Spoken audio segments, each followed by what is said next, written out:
এক সময় কারেন্ট দিছে, খাম্বা খাইয়া ফেলছে, এখন দেশ পুরোটা খাইব। যদি পাইতাম এই অক্টেন তারেক রহমানরে খাওয়াইতাম, শালারপুর দাম বাড়াস নাকে, এটা তো তোর বাপে আর তোর অন্য কেউ আয় দিব না।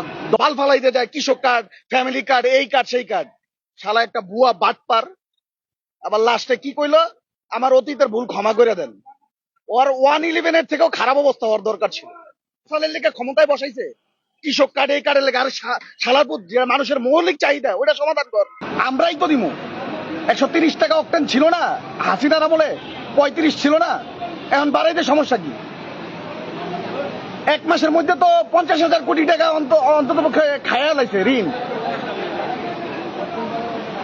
বাদ বাকিটা তো আল্লাহ জানে। আর মায়ের ওই যে হাদি কয়ে গেছে না, সংসদে ঢুকা পিটাইবো, সংসদেও যাওয়া লাগবো না, এটি মরবো রাস্তাঘাটে পড়ে। আগেরটি তো ভাগ্যা যেতে পারছে, এটি ভাগতে পারবো না। এই দেশের ভবিষ্যৎ যে কি, আর ওই যে কি বলছে, আই হ্যাভ এ প্ল্যান, এই প্ল্যানের বাস্তবায়ন চলতেছে। ও শালা চোর, এক সময় কারেন্ট দিছে, খাম্বা খাইয়া ফেলছে, এখন দেশ পুরোটা খাইব। পাশে তো প্রধানমন্ত্রীর কার্যালয়, পাশে প্রধানমন্ত্রীর কার্যালয়ে তো সব ভিআইপি ঢুকতেছে। এই পর্যন্ত লাইন আসলে নর্মালি আসলে 6টা পর্যন্ত তেল পাইতাম।